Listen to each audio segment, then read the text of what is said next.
Pogodite gde se trenutno nalazim, imate samo 3 sekunde. 3, 2, 1, 0.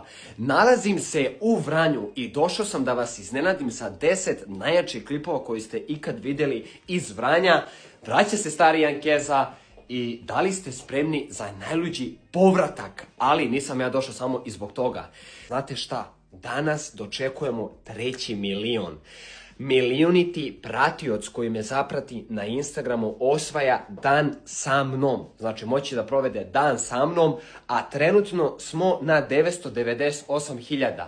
Tako da zamolio bih sve vas da odete da me zapratite na Instagramu, jer dočekujemo milion u najjačoj sobi na Balkanu i verujem da će mi to dati snage da vam snimam svaki dan klipove u januaru, a vi se spremite za najluđi specijal povodom milion pratilaca na Instagramu. A šta čekate, idite brzo na Instagram i zapratite, brata.